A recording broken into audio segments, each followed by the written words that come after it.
Thank you, Bruce. Beautiful. Thank you, Grace, for reading. As we began this series 6 weeks ago, the same Sunday that we gathered to remember and celebrate Steve's life together. And so fitting that Grace would be reading this morning as we're engaging this topic. At that service, Steve's daughter, Beth, shared some beautiful memories of Steve's life.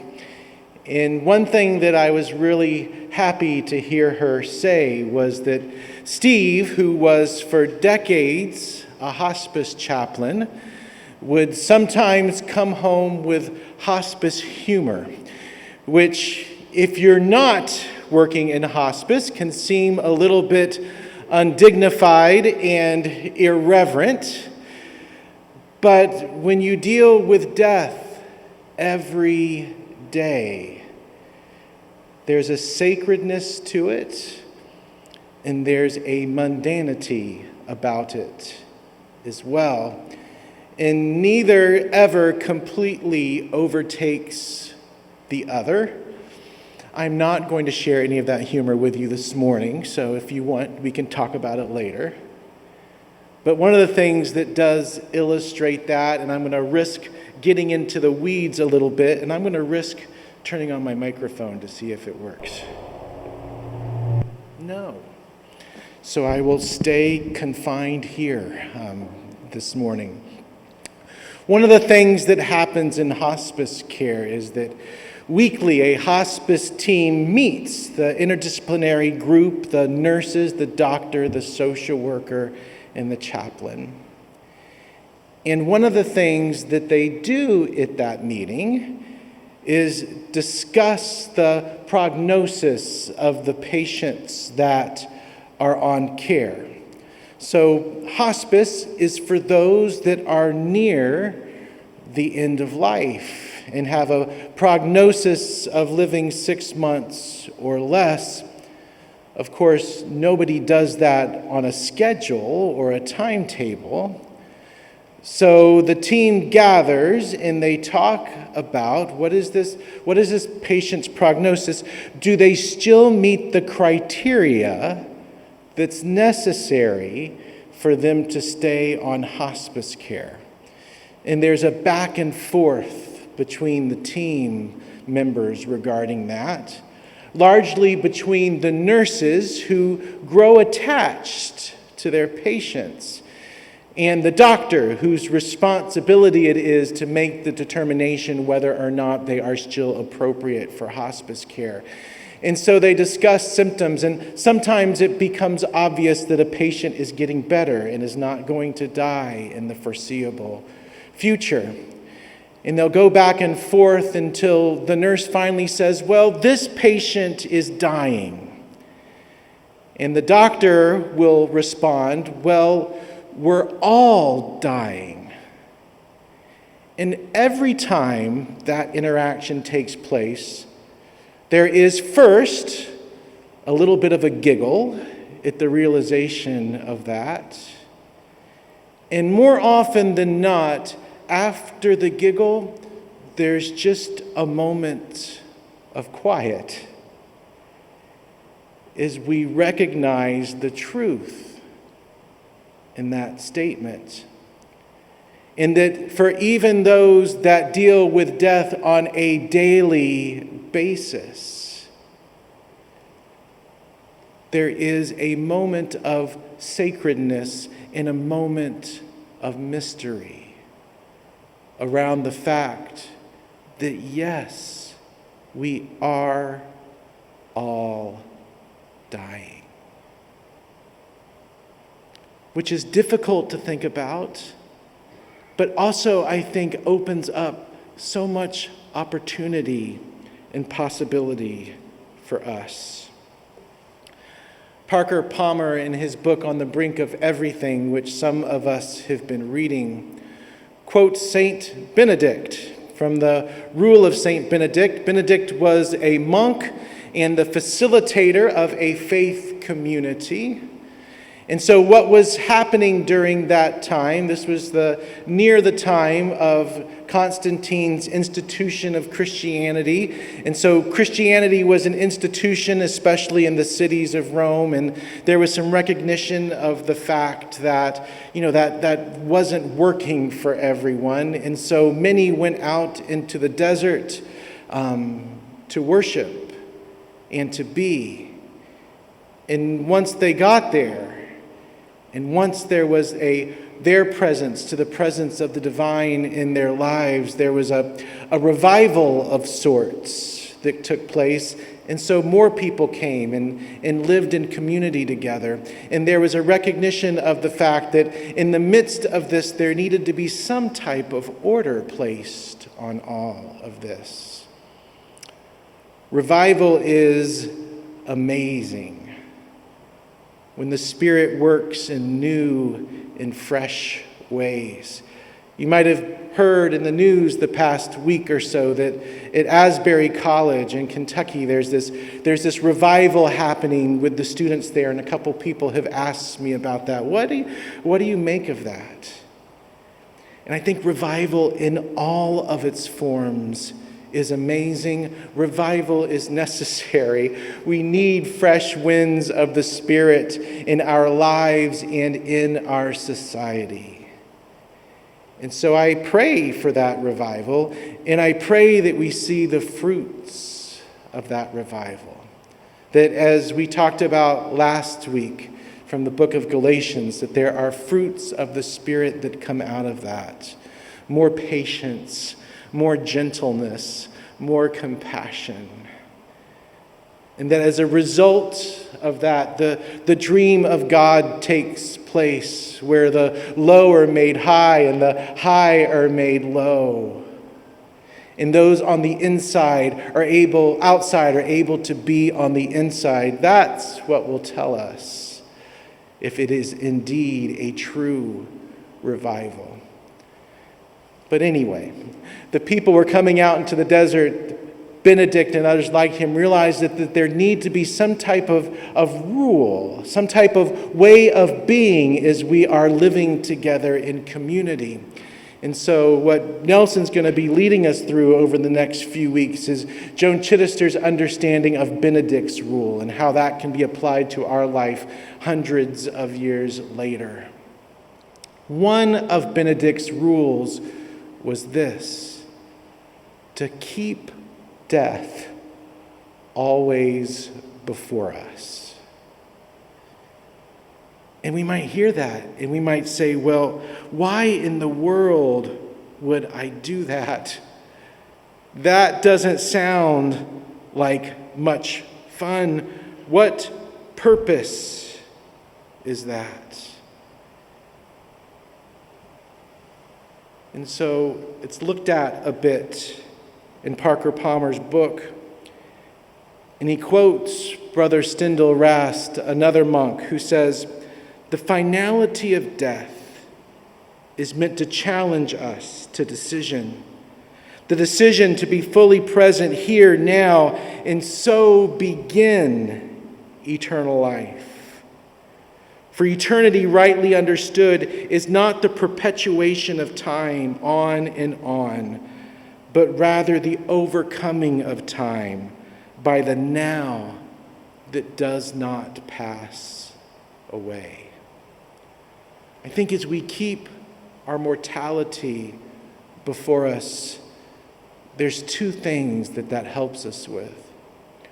First of all, it helps us remember that we were created for this. That we are here, as the wisdom teacher in Ecclesiastes tells us, for a limited time. There's a time to be born, and there's a time to die. This, what we're experiencing now, doesn't go on forever for any of us. Here's one of the few things that unites us, no matter the color of our skin or our religious beliefs or how much money we have in the bank or our education level. This physical life will come to an end. And so I think that is an invitation for us, for several things, but first of all, to get busy, to accomplish that which we are called to accomplish. I think also it might help us understand how we could treat one another on this short journey that we share together. I think sometimes that the problems that plague our society and our civilization could be helped by just the realization that our time together is short. You know, how much money does one really need to hoard for their 80 years or their 90 years or their 70 years? Even taking into consideration that we want to set our children up for success, really, how much do we need? And as we make that determination, how much of that might be released to those, many of whom are suffering because of the money that's being hoarded and kept in other places? If I know that my years are limited, do I really need to oppress others to get what I want?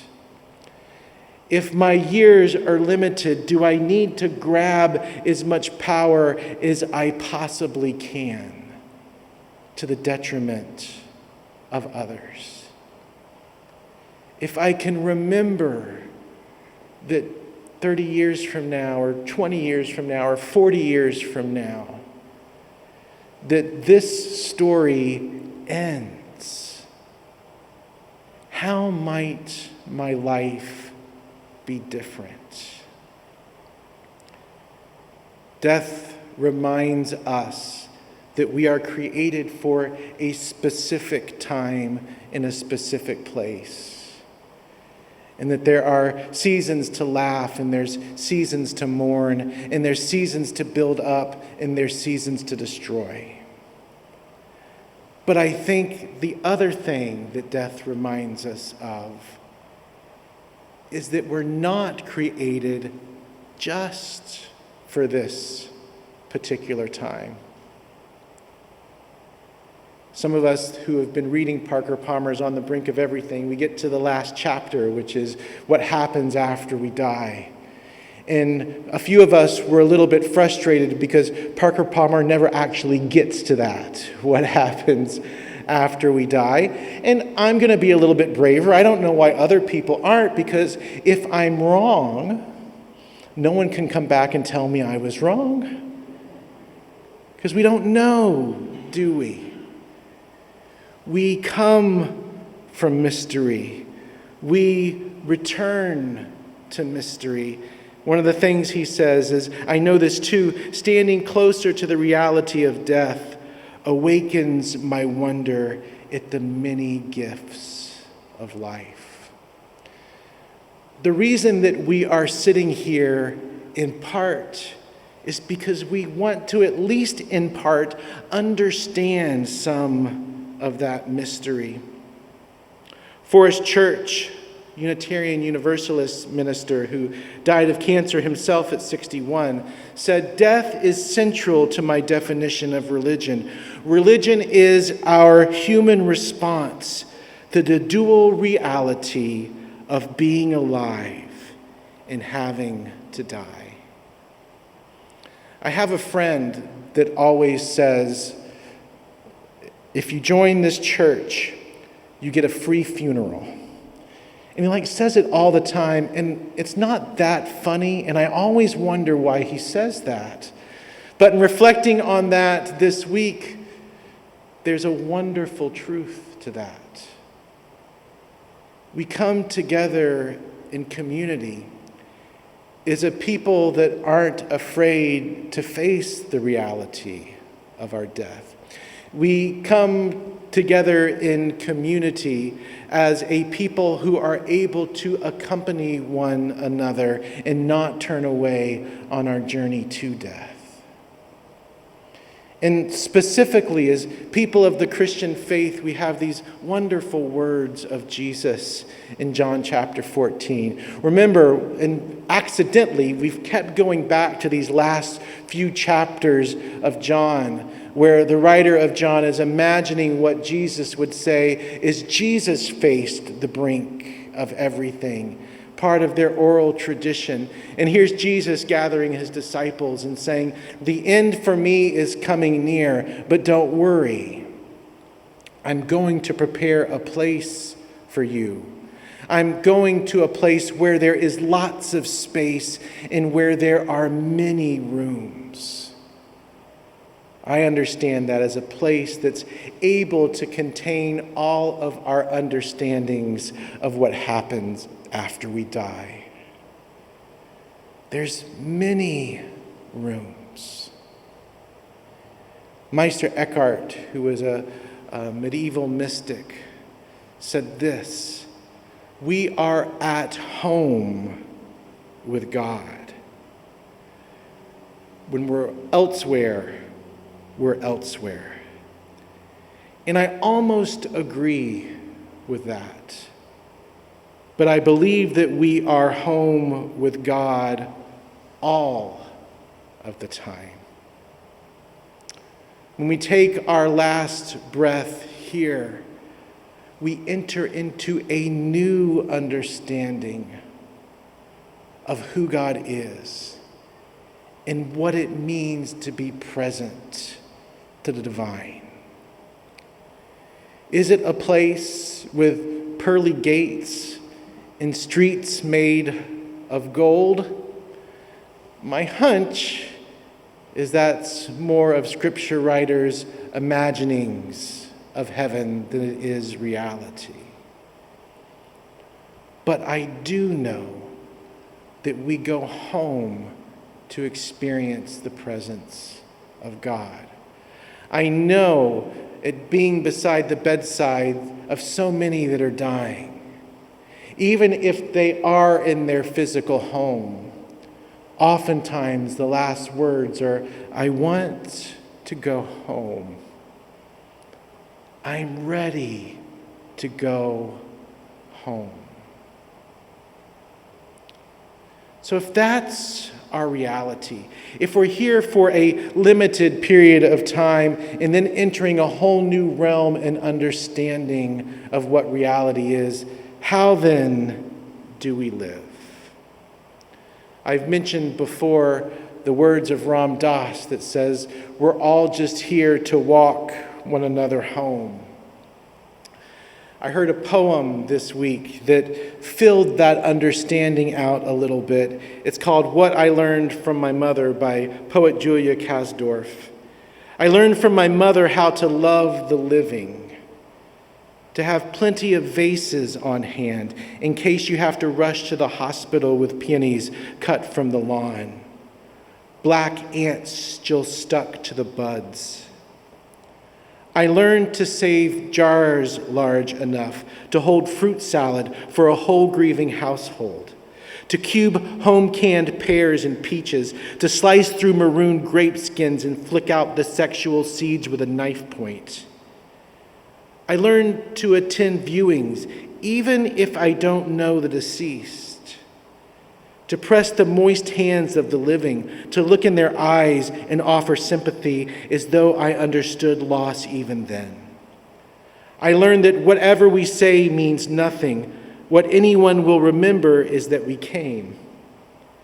I learned to believe I had the power to ease awful pains materially like an angel. Like a doctor, I learned to create from another's suffering my own usefulness, and once you know how to do this, you can never refuse. To every house you enter, you must offer healing. A chocolate cake you baked yourself, the blessing of your voice, your chaste touch. Jane Kenyon and her husband Donald Hall were both living with cancer when Jane wrote the poem, "Let Evening Come." And a phrase of that is this: let it come as it will, and don't be afraid. God does not leave us comfortless, so let evening come. Let's pray.